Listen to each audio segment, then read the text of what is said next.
Hello, everybody. So I am back in my studio this week. I'm spinning around and just getting myself ready so that I can talk to you about this week's topic.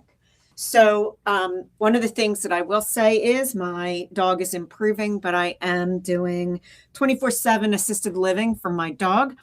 And it is hard work and progress is slow. And it does keep me from being able to kind of really focus and do work on my business. So I have been doing a lot of work for the shoe business, mostly upstairs, and it's been mostly things that I can do on the computer. Now, here's just another little tidbit for you. You might remember a few weeks ago that we looked at a brutal attack. Somebody's still trying to do that to my shoe business. So again, I'm going to have to go in there probably later on today and see if I can up some of my protections that I have on there. They didn't get in, so that's okay, but it is a problem. The last thing that I did want to show you, because I'm a little proud of this, and again, like I said, my dog's progress is slow, and so is the progress on my booty that I'm making. I know I've shown you the booty, and I was thinking about how I was going to stitch it and how I was going to treat the heel, because on the heel, what I want to have happen is we're going to do two-tone on the top and two-tone on the heel. But what I did want to show you is, and I'm going to bring it up close, what I did do was I did a two-sided sew. This was hand sewing up the back. So it creates this reverse seam where you can see it. I always love this deconstructed look.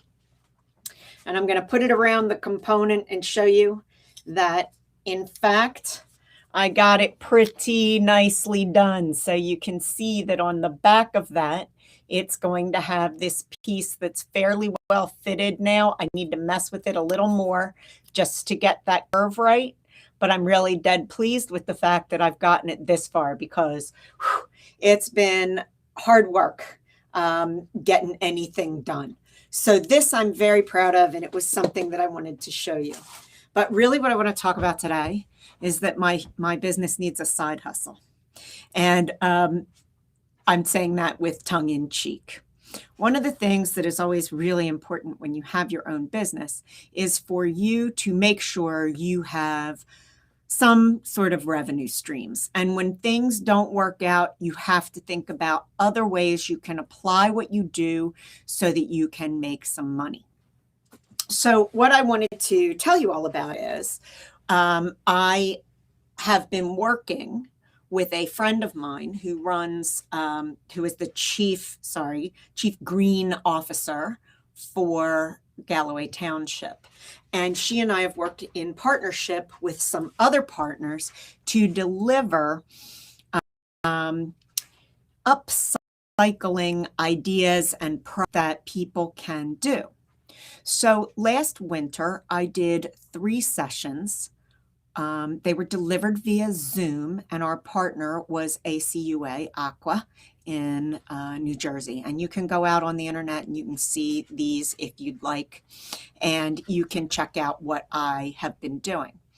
But the other thing that I wanted to tell you about that is that we determined that that was something that was going on during the pandemic, and we knew that everybody would have paper. So I constructed 2 different projects. They were taught over 3 separate sessions. And the first one was that I created paper bunting. So through folding paper, I was able to create paper bunting that you can use for decorating your home. And we went through a number of ways to fold and a number of types of ways to finish them. We also made a paper folio, which was something that would hold a bunch of other items. So bunting, then folio.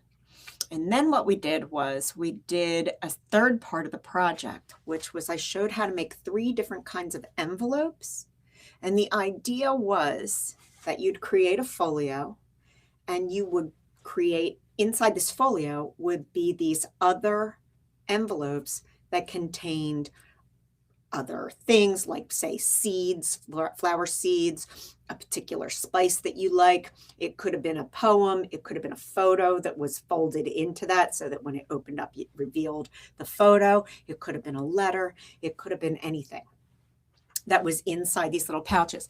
And the idea was that it would be a countdown. Hey, Neil, I was using it as a countdown to the new year. So you and your family could make these for each other and say at 6 p.m. you would each open your first little pocket. And then at 7 p.m. you'd open the next, and then so on until it was midnight.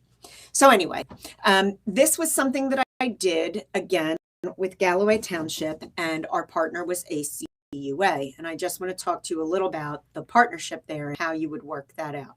So you definitely need to develop a relationship with a point person. As I said, somebody I've worked with for a long time and is a friend for a long time, happens to be the chief green officer for Galloway. So I have a good connection there. Galloway works with many, many partners. So the question was, who was the best fit for what we had to offer? And last year, that turned out to be ACUA. So the ACUA hosted the event, promoted the event. We did it on their Zoom with their constituents. And so what happened with that is, here's how I work with that. When I create a project, I photograph it each step of the way. We're going to talk about that today. And I create a PDF document that can be put up on my partner's website. So those materials, the prototypes, the images, the document, are given to the partner, as is the video of me teaching. So this one happened to be from my studio, and we had a number of people live, and we recorded it. And of course, it is on the ACUA site, and you could go there now and you could participate in the recorded version. From that site, you could also get my supply list and my PDF instructions, as well as have the opportunity to watch what's going on. So as we approached this year, 2021, my friend and I were talking about what's the next stage with this, because we had started talking about this pre-COVID. And as I've told you, like, my whole business plan was different pre-COVID, and everybody's business plan was different pre-COVID. And much of what I was going to do was predicated on face-to-face stuff, as was my work with this partnership. So when COVID came along, we had to figure out how we were going to do it and what we were going to do. This year, we are a little bit more open. So we were able to come up with a plan that will be something that will become face-to-face. And I have to do my first one on Thursday evening. So I will be working with the Galloway Green Farmers Market, which is in Smithville, New Jersey. And they run from about the end of June through the beginning of September. Now, they happen to be having a pre-season farmers market on Thursday evening to celebrate Earth Day. So what I will be doing at not each of these, but sort of every other week during the summer, is I will be taking a plastics material. I'm sorry, not a plastics material, a material we need to upcycle. Could be anything. Could be clothing, fabric, you name it, food containers, etc. And that's what we're going to look at today. And I am going to show unique ways to upcycle. Now, there's a couple things to think about in terms of that. And what I want you to understand is that our goal is to create a product that is nicely designed and aesthetically pleasing. So it doesn't just get like a one use or a 1 week use and then go into the recycle bin. I also, part of what we're looking to do is that, and I'm not sure if any of you noticed this, But we are not recycling nearly as many things as we used to. And that's because the recycling centers just are not taking a whole lot of recycled products. They're overwhelmed because, of course, the amount of stuff that we're recycling has really, really increased since the pandemic. So it's even more important now to find new and different ways to use what you love. So you know me, here's the thing that I wanted to talk about in terms of my business. A critical and key core value of every business I have. So whether it's my shoe business, where I am looking to ethically source and to use as much as possible materials that are upcycled or imperfect. So that is a core value of my shoe business. It is also, sustainability is also a core value of my consultancy. So when I work with other makers, when I work with independent retailers, when I work with independent manufacturers, we talk about what is a sustainable business. It's not always about a material you're using, although it might be, but it is also about how you're doing your business, how much money you have coming in, what kind of things can you how can you live on that? All of those things are about also making a sustainable business. So sustainability is something that is in my wheelhouse. It's something I enjoy doing. It's something I have actively pursued my whole life. And if any of you have been watching me for a while, you know this. So and there are a lot of people who do these things. I am by far not the only one. I just happen to have a good connection in order for me to do this. All right.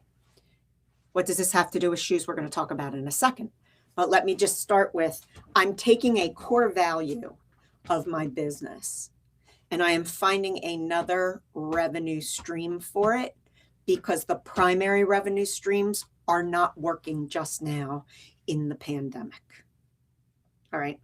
I'm also going to step back for a second and say something philosophically.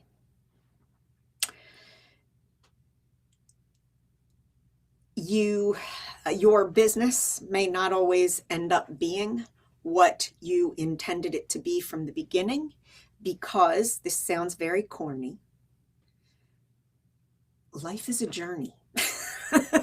It just is. Life is just a journey. And so where you start, where you go, and where you end up could be very different than how you imagined it when you first started. And that is true of my life. It's been true of my career. It's been true of every business that I've had.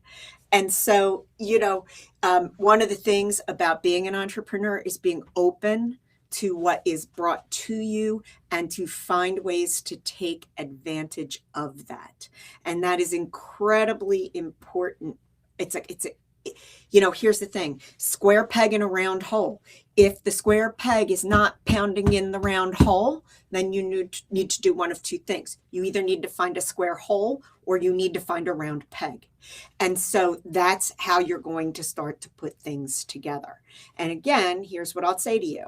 If I can make money doing one revenue stream, my business is becoming sustainable, which means I can then devote time and attention to developing the other revenue streams. So that is one of the things that's really important, I think, to understand.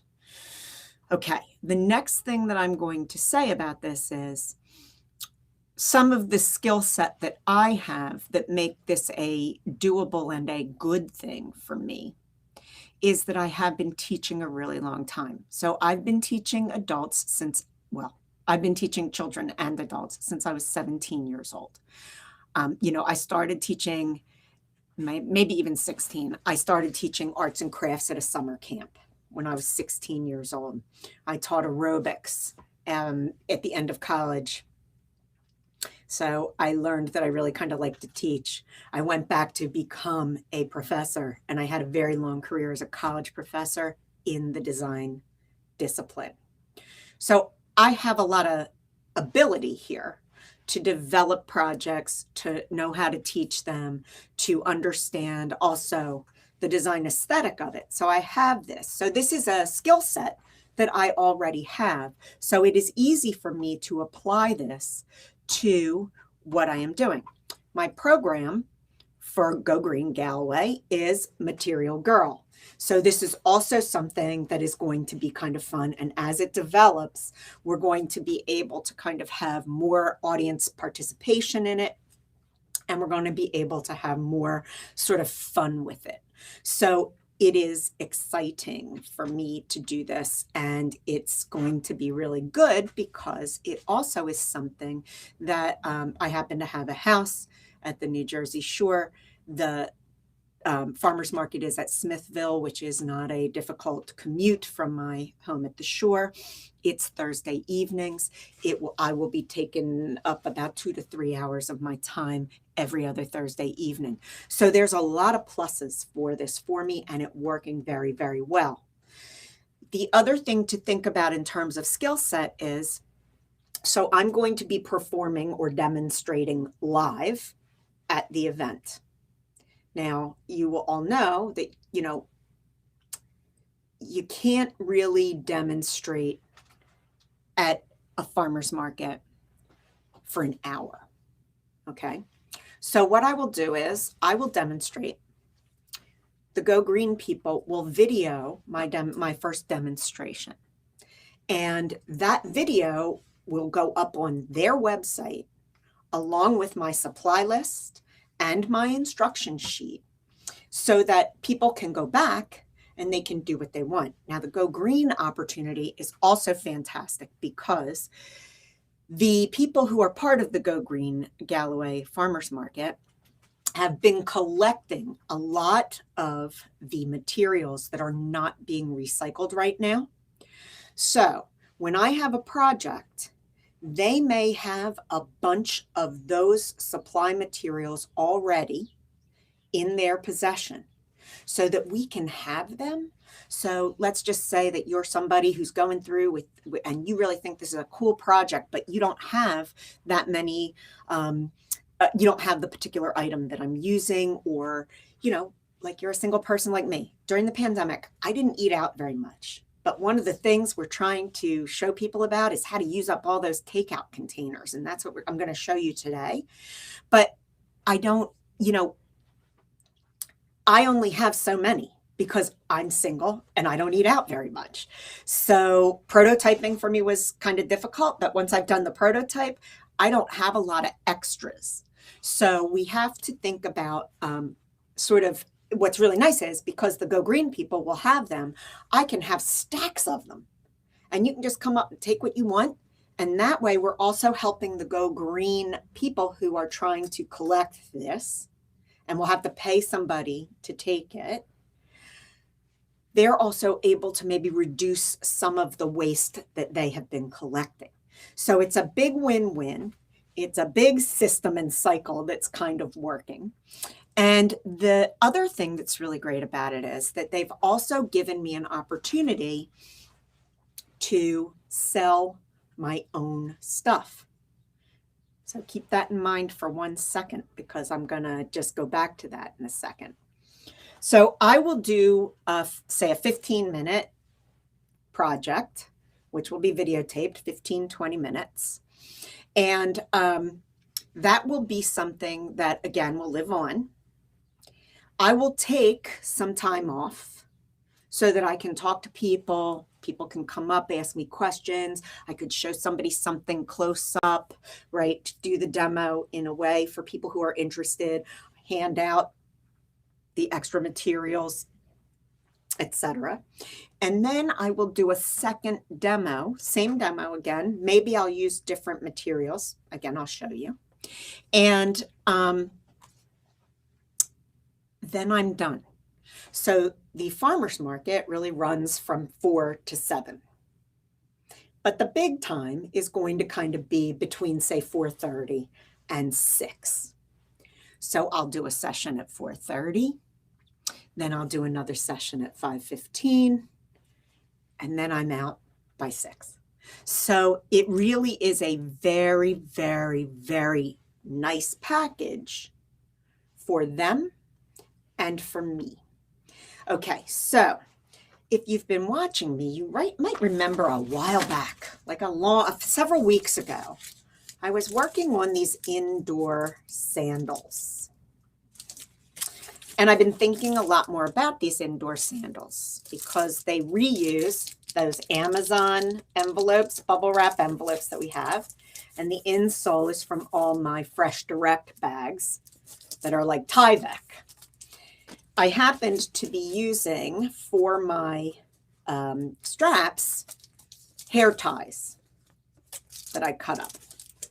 So I don't know if y'all know this, but this takes you down a rabbit hole, which I knew something about anyway. The reason that I was working on these is because in many cultures that you have house slippers. So when you even go to people's homes, and we may have talked about this when I was talking about these, when you go to people's homes in Japan, you leave your outdoor shoes at the door and you put on indoor slippers. While you are in that person's home, you are using the indoor slippers. Very often you may be carrying your own indoor slippers, but also very often the homeowner may supply you with a pair of slippers. Okay, so I know a lot of people who have adopted this during the pandemic as well. And so I am now thinking about how am I going to make these? So this will be a project this summer that I will demonstrate, but I'm working on how can I create one that is sizable so we can cut it down so that it will fit you, and also use appropriate something over your foot and place it properly so that no matter where you cut this, it will work. Interestingly, let me just show you something. Some of the byproducts of cutting down my bags is this webbing. Looks like a shoe strap to me. And also there's piping along my bags in this Tyvek. Also looks like a potential strap for me. And the beauty of both of these is that they tie. So imagine that instead of having the green elastic, I actually had these three of these in here, and you could tie them across your top of your foot so that the size will work. So these are, this is to come. Anyway, what this also means is I could make these and sell these at the farmer's market. So I now have a product related to what I do, very interesting, prototyped that I can move forward with. The other thing that I have, which I don't have down here, but I love these, I get a lot of sheets of this bubble wrap. And I'm sure if you've gotten stuff, you do too. Let me just say that these guys can make great bags. And so putting them together, just closing them up, adding a grommet and a strap, which, oh, by the way, maybe it could be a strap like this, okay, is another thing that I could have for sale. They're relatively easy to make. They're inexpensive to make, not as hugely time consuming to make. So I probably can get a few bucks for these types of products. Okay, so that's another revenue stream. Now, if you know me, and if you don't, check out my website, RoxAnneLava.com, you will see that I also upcycle lots of things that are fabric. So I have a bunch of vintage sandals, which I can upcycle. I'm sorry, vintage scarves, which I can upcycle into sandals. I also have a bunch of bracelets that I have upcycled into sandals. These are items, higher price point, really what I do, that I can now feature at this farmer's market every week for people to come and place an order. The other thing I can do, what I have also put together many times, is I also upcycle scarves into beach cover-ups, like into a kimono. And so what I can start to do now is I can start to put together a kimono, a pair of sandals, which I have always done, right, into a beach bag, which also will fold out or roll out into a beach blanket. All right. So one of the products that I was working on, and this takes my bags, all right, and I happen to just be using painter's tape right here. So this one is not finished. This is, again, a prototype. But imagine that you put a number of these together. And of course, you could do them this way, or we could shift them so that there's more different types of patterns. My bags have different fruits on them, so they can be combined into a lot of different ways. But imagine that I make this 4 times the size of what it currently is. And this could be a tablecloth for a picnic, or it could be a Tyvek beach blanket. And you come home, you shake it out, you hose it down, it's done, it's dusted, and it's ready to go again. Okay, so being able to do something like that, and this is a project that I am working on that is a potential project for the summer. I don't know if you all know anything about a tree gator. I have a tree in front of my house, and when it's a young tree, and also because I go, sometimes I'm not here in the summer, you want to make sure that you're giving it water on a consistent basis. And one of the ways to do that is what's called a tree gator, which is essentially a piece of Tyvek, really, that has holes in it, because you don't want to throw the water on it. You want a gentle release of the water, so a slow release. So again, what I did was I thought, well, why not use these for other things? Because you could also use these for if you have house plants and you're going away. So again, I took my Tyvek from my food bags for delivery. I took a lid from one of my takeout containers. I poked holes in the lid. Now, again, this is a prototype. I haven't done it properly yet. This has duct tape around it. Duct tape is waterproof. I have not perfected how this should work yet. All right, but this is another idea of something we can do that's upcycled. And once I get it perfected in what it is, listen, duct tape comes in all kinds of colors. It comes in all kinds of patterns and prints. So it too can become a design element of this whole system. I'm also thinking about using Velcro, so you can open it, close it. So that's another option. Stick-on Velcro is something that can work really well, and also perhaps with the blanket. But here is the thing that I am most excited about today and want to talk with you about today.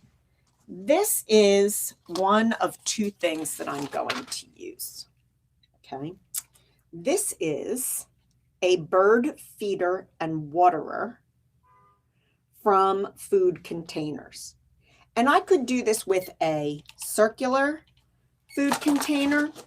I can do the same thing, guys, with a rectilinear food box. Okay, so either way, it doesn't matter. I happened to create this one utilizing, and again, this is Tyvek piping from taking apart my Tyvek bags. Now, I don't love the Tyvek, and again, prototype idea, not something that is finished yet, so it doesn't look like something I'm going to want to keep necessarily. But let me explain that here's how easy this was. In reality, I took these 3 elements. I put 3 holes in my center element for the feed. I marked where they were on the other 2 elements and punched the 3 holes there. I fed through my Tyvek and I tied knots under each of these holes to hold the level where it should be. Now, again, this was to show how we might do it. But what I'm actually going to do is I intend for the bird seed to be up here and here, and for water to be here. Now, you know, maybe this should be at the bottom and this should be in the middle and we should have 2 tiers, whatever. I kind of like how this looks.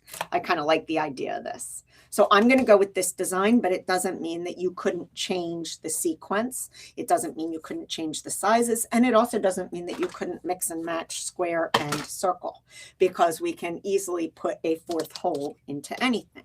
So all of these things are ways that we can change these.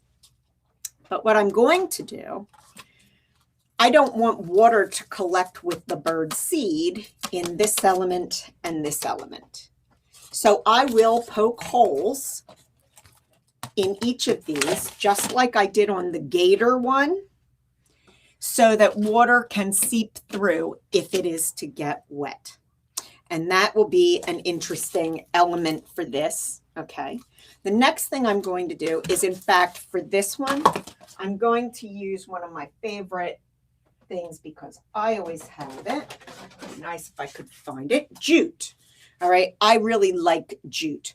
One of the things that is important to understand about working with a lot of recyclables is that it's always about, excuse me, the connector. Connectors are really important when you're working upcycling plastics in particular. It's because, you know, glues don't always work. Tape doesn't always work. So you have to find ways to connect things. Now, I happen to love this jute. Although I have to say, this particular jute may be a little too thin visually for this. So I might have to use 2 pieces of it.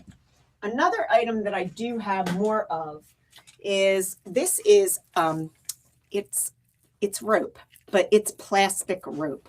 So this is another item I might use. I have some in another part of my home right now that I'm using for something else, but I have to take it down. So this also is possible for what I will be using it for. Then what I want to do, and I can kind of show you, I want to add some more decorative elements here, and I haven't got it quite right yet. But you can see I've got a bunch of condiment containers here that I have also put a hole through the bottom, and I've got them in a particular way. And so now I want you to think about, well, here's the bottom of this, of the feeder. And what I may do is where I'm tying the knots, I may put this decorative element here. So it starts to give it more of a feel, okay, like a designed feel. And the other thing that I want to use with that, because I happen to do this all the time, I keep soda can tabs. And I have a feeling that if I also get these right, I might be able to get a little sound when the wind comes, which could be nice. It might scare the birds away, but also it's engaging another sense. And so when you have it and the birds aren't on it, this may be something that also engages you and makes it something that you want to keep. Another point about this is by showing something with a lot of design elements to it, it also helps to inspire people who are doing this. They may not have all of the things that I have. They may not have everything, but they may have something similar. And so saying, oh, well, you could use this as a decorative element.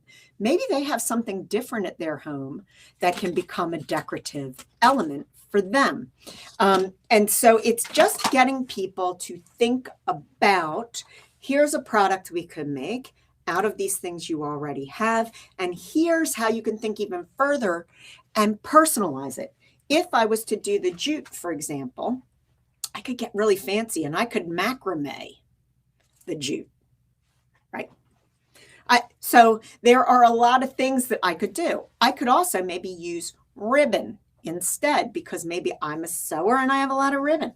Or maybe I save a lot of ribbon from gifts and I don't ever know what else to do with them.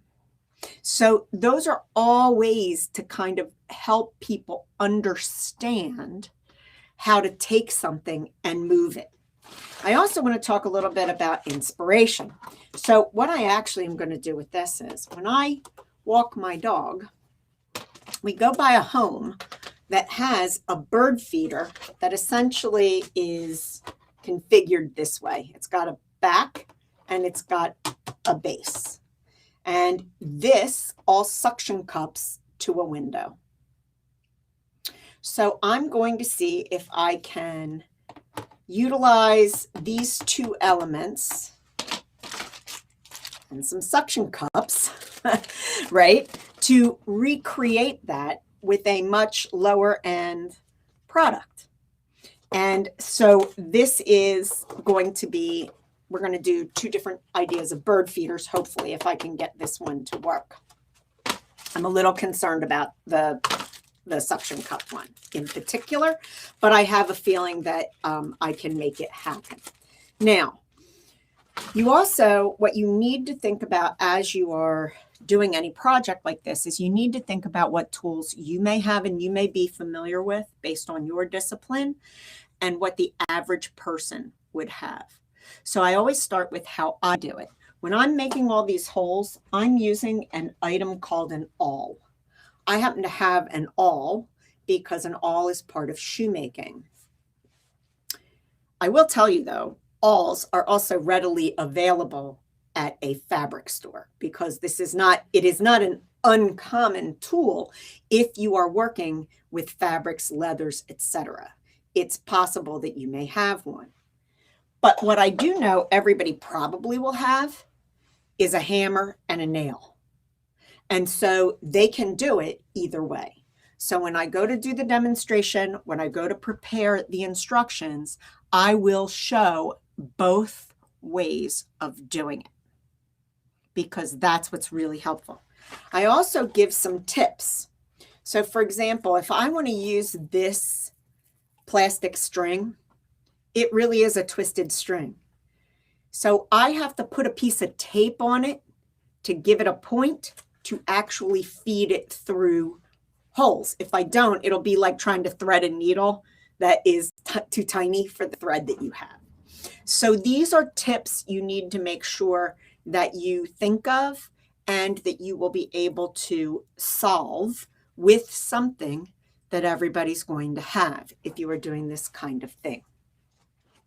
So that's my side gig or my side hustle, right, for my shoe business. And I wanted to kind of just recap all of these steps so that you can think about, do you have an opportunity for a side hustle? And I'm going to sign off a little early because I can hear my patient squirming around upstairs. So the assisted living nurse hat is going to need to go on to go take care of my guy. But let's just recap. So some of the things about being an entrepreneur, where you start and the journey you take may take you to places you didn't envision when you began. So you've got to stay open to what is going on, and you have to be willing to, as we say today, pivot. Okay, so that's the first thing. The second thing is, as you find that you maybe need a new revenue stream, look at your core values and look at your skill set. What is it that you have that makes you a good candidate to do XYZ? Okay, so if you can think about that, right? So like I said to you all, I have a long history of design and a long history of teaching design. And one of my core values is sustainability. So for me, it's a no-brainer to be able to prototype, create, and put together a lesson and deliver it because that's what I've been doing since I was 16, 17 years old. So this is my skill set. It's naturally suited towards something. So once I determine what that, unique kind of, value proposition for this particular side hustle might be, then what I need to do is scour my network for people who either might be a good big partner to start with, or for people who might know people who are big, who could be that big central partner for you. And then it's to approach them. And, you may have to approach several different people before you find the right fit. And I also just want to say to you all, you've got to find the right fit, because when you are not connected with the right fit, you have to battle not only everything else that you've got to battle, but you've got to battle the culture. And it's very hard to do all of that and be successful. So find people who are like-minded with you, who are excited about what you're excited about, and who are passionate about this side hustle that you've got, and who want to partner with you to create the bigger picture of it. Once you do that, then you have a good connection, and you have a way for you to bring in a revenue stream that relates to what you want to do. Hopefully you feel it in your core because you've started with your core values, and you're utilizing the skills that you already have, either as a maker, as a teacher, as a prototyper, or all of those things, right? So you can be integrally important in all of this. You can integrate it with who you are. You can also, much like I did, make sure that as you're looking at this, there are opportunities for you to show and sell what you make your primary, what you want to be your primary revenue stream. All right. And you can probably maybe connect what you're making or what you're presenting to your primary revenue stream. It's not that big a leap for me to say we could use this webbing to make a house shoe and to also hold up a scarf and say we could also use a scarf. Okay? It's not that big a leap once I've shown something similar and I've shown an application that's similar to take that person to the next level of it. So that's a really positive thing. And once you get this going, so I'm really psyched and really interested to see how this is all going to come together for me when I do the summer series, because it will also be something that I'm doing over and over again at a place where there will be repeat customers. So it's going to be interesting to see how that will build my customer relationships and how that might also build my network and also bring a new, perhaps, thought or revenue stream or product line to my business. So that's sort of how to think about making lemons out of lemonade, I guess is the best way for me to say it. And if you can find really and truly, this is what I will say, this is immensely important. If you can find what your core value is, and connect that to what you are doing, you will then, because again, right, sustainability, core to me, brought me to Chief Sustainability Officer, who is one of my friends, yes, so I've been able to work my network, all right, who has been the facilitator for me with other organizations. So this is very important. But those other organizations are also about sustainability. And what I'm going to do is I'm going to have a gig at a farmer's market, which is going to attract other people who are interested in sustainability. So do you start to see how the cycle starts to build and the opportunity for connecting is there based on the fact that the audience is going to be interested in sustainability, that they are going to be repeat people. So even though I won't be there every single week, they probably will, and they will come see me every other week because they'll be interested in, oh, what I'm doing. They may never do it, but they may like to see somebody else do it.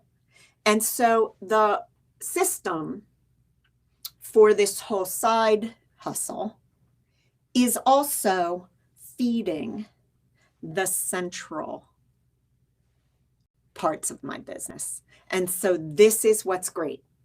The one thing I want to tell you what is not great is for you to go do something just because, okay, let's just say this.